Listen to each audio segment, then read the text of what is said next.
Shalom, perkenalkan nama saya Binsar Simanjuntak, saya dari Prodi Pak, Pendidikan Agama Kristen Tarutung, saya mahasiswa YKM. Baik, dalam pertemuan ini saya akan memaparkan materi kelas 8 SMP, yaitu yang bertemakan hidup beriman dan berpengharapan. Shalom buat adik-adik sekalian. Sebelum kita memulai pelajaran kita untuk hari ini, kita akan melakukan ibadah sebelum memulai pelajaran kita. Baik, kita bernyanyi dari Kidung Jemaat. Kita buka semuanya Kidung Jemaat kita, nomor 26 yang berjudul Mampirlah Dengar Doaku. Mampirlah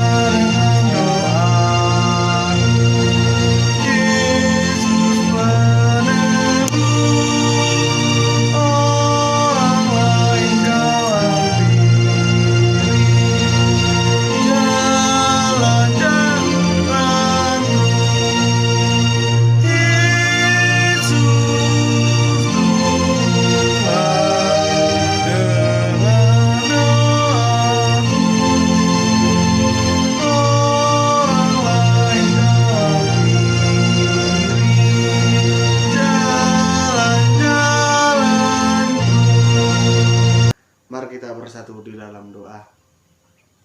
Puji syukur kami berikan kepada-Mu Tuhan, di mana pada hari ini kami melaksanakan pelajaran kami Bapa. Kiranya Kau yang menyertai kami, melindungi kami Bapa, supaya apa yang saya ajarkan dapat diterima oleh murid-murid saya Bapa. Hanya di dalam nama-Mu Tuhan Yesus Kristus kami berdoa dan mengucap syukur kepada-Mu. Amin. Baik, shalom buat kita semua.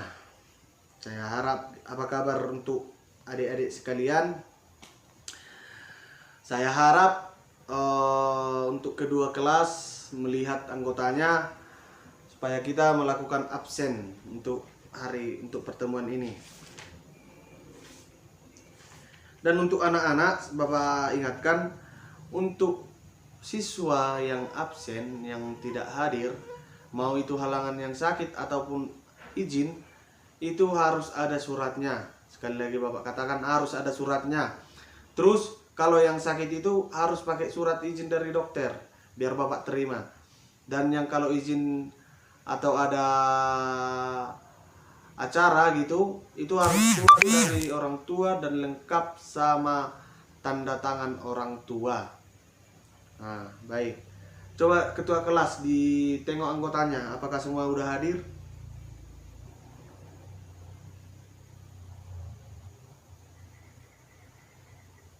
Baik, terima kasih untuk pertemuan kita hari ini.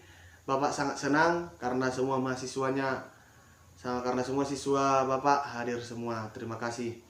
Baik, untuk materi kita hari ini yaitu hidup beriman dan berpengharapan.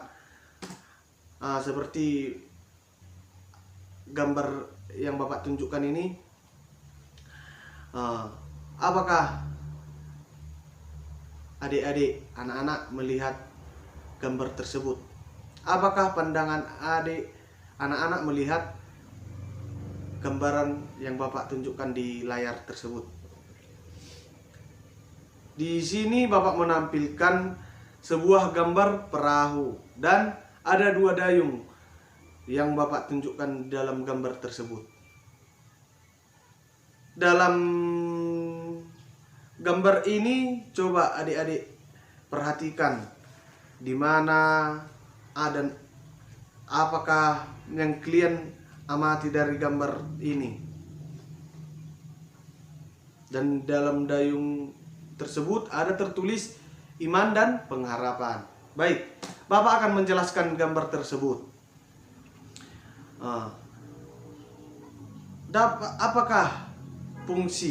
Apakah anak-anak dapat menyebutkan apa fungsi dari 2 buah dayung tersebut?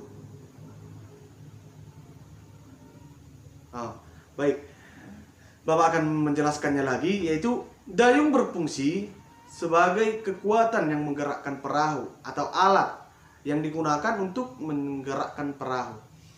Jika tidak ada dayung, maka perahu kita tidak akan berjalan. Nah, kalau kita tidak menggerakkan perahu pakai dayung, berarti perahu kita tidak akan berjalan. Tanpa dayung, perahu akan terombang-ambing di tengah danau maupun di tengah laut. Mau terkadang perahu kalau tidak menggunakan alat bantu mau terdampar di suatu pulau dan terombang-ambing, tidak terarah kemana tujuannya. Demikian juga lah fungsi iman dan pengharapan seperti gambar yang Bapak tunjukkan tersebut, yaitu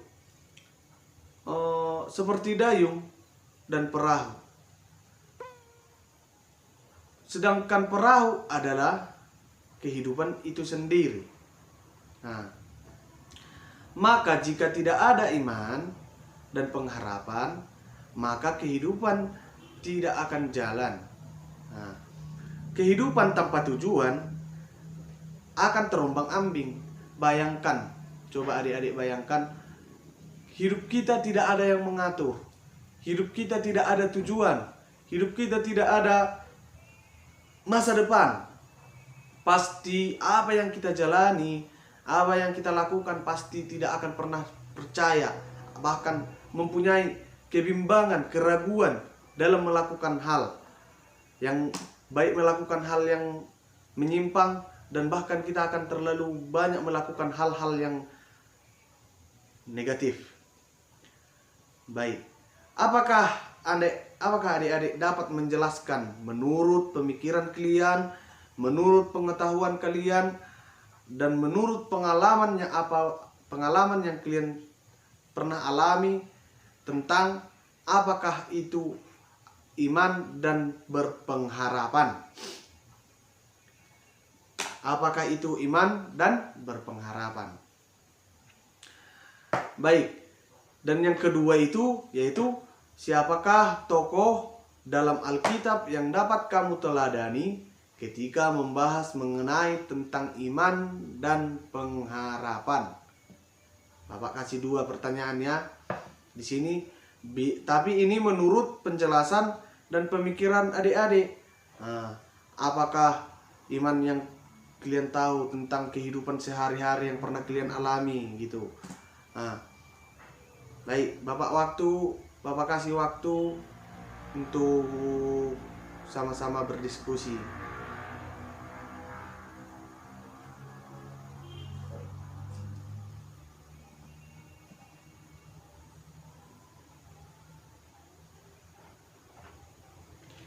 Baik, terima kasih. Bapak akan menjelaskan lagi. Saya lihat di sini adik-adik bagus dalam menjawab pertanyaan yang Bapak kasih. Baik, di sini Bapak akan menambahi apa itu hidup beriman dan berpengharapan. Kata iman dalam Perjanjian Lama yaitu yang berpegang teguh, berarti berpegang teguh dalam suatu keyakinan. Nah, memiliki kepercayaan dan diandalkan. Demikian juga iman selalu berkaitan dengan percaya. Nah, Allah yang telah menyatakan dirinya dalam Kristus. Nah, berarti orang percaya itu berarti harus percaya kepada Tuhan, kepada Yesus Kristus. Nah, dan yang kedua tadi Bapak sampaikan di sini tadi, adapun kata pengharapan, nah, juga tidak lepas dari iman. Nah, kata pengharapan itu tidak pernah lepas dari iman, ya. Nah, iman membangkitkan pengharapan sekaligus mendorong seseorang untuk mewujudkan pengharapan itu dalam pikiran, perkataan, dan perbuatan. Nah, seperti yang kedua tadi juga Bapak jelaskan, mencari ayat Alkitab atau mencari bahan Alkitab dalam penjelasan iman dan pengharapan. Nah, di sini Bapak mendapat mencarinya di kitab Daniel 3 ayat 16 sampai dengan ayat yang ke-18. Coba dibuka semua Alkitabnya. Daniel 3 ayat 16 sampai yang ke-18.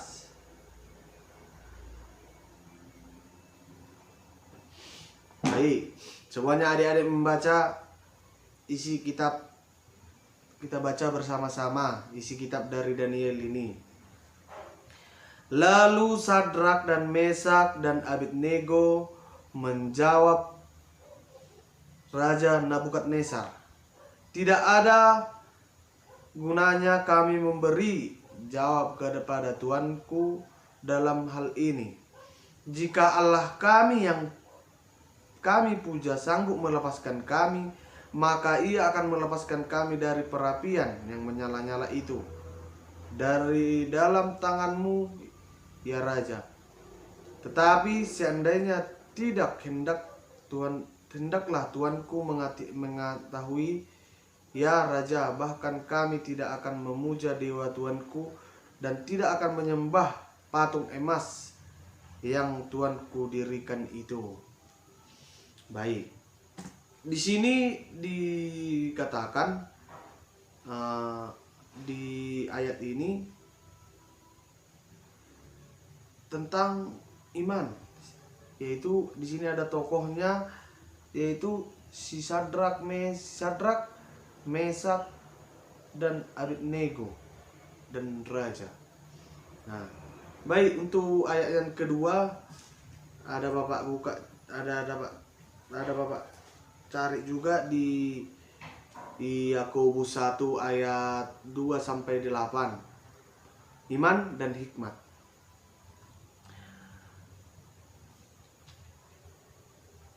Kita baca bersama-sama. "Saudara-saudaraku, anggaplah sebagai suatu kebahagiaan apabila kamu jatuh ke dalam sebagai perbagian pencobaan. Sebab kamu tahu bahwa ujian terhadap imanmu itu menghasilkan ketekunan, dan biarlah ketekunan memperoleh buah matangnya, supaya kamu menjadi sempurna dan utuh dan tidak kekurangan satupun. Tetapi apabila di antara kamu ada yang kekurangan hikmat, hendaklah ia meminta kepada Allah, yang memberikan kepada semua orang yang murah hati dan tidak membangkit-bangkitkan, hal itu akan diberikan kepadanya. Hendaklah ia meminta dan iman yang sama sekali jangan bimbang, sebab orang yang bimbang sama dengan gelombang laut yang terombang-ambing kemari oleh angin. Oleh orang yang demikian, janganlah mengira bahwa ia akan menerima sesuatu dari Allah, sebab orang yang mendua hati tidak akan tenang dalam hidupnya." Baik.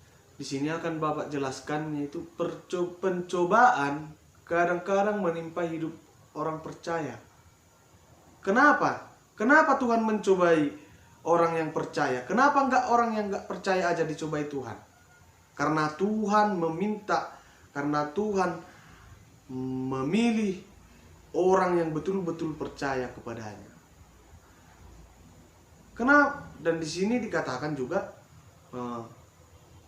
kehidupan orang percaya supaya Tuhan dapat menguji kesungguhan iman mereka. Tuhan menguji iman mereka. Apakah iman mereka itu percaya? Apakah iman mereka itu hanya iman seperti yang tertera di KTP, dibuat di situ agama Kristen, tetapi tidak mengimani agama itu tersebut. Nah. Dan di sini juga dituliskan, dikatakan, tulisan dalam kitab Yakobus mengarahkan ajaran ini kepada mereka di dalam gereja yang mengaku beriman kepada Kristus pada pendamaian oleh darahnya, bahwa mengaku itu saja sudah cukup untuk memperoleh keselamatan. Iman yang menyelamatkan ialah iman yang bekerja oleh kasih. Jikalau kita berhenti menanggapi kasih karunia Allah dan pimpinan Roh, maka iman kita akan mati. Tulisan dalam kitab Yakobus mengarahkan ajaran ini kepada mereka di dalam gereja yang mengaku beriman kepada Kristus pada pendamaian oleh darahnya, bahwa mengaku itu saja sudah cukup untuk memperoleh keselamatan. Nah, iman yang menyelamatkan ialah iman yang bekerja oleh kasih. Jikalau kita berhenti menanggapi kasih karunia Allah dan pimpinan Roh, maka iman kita akan mati. Baik, kita buka satu Alkitab lagi, yaitu di 1 Petrus 1 ayat 21. So ya, semuanya anak-anak membuka 1 Petrus 1 ayat 21. Nah.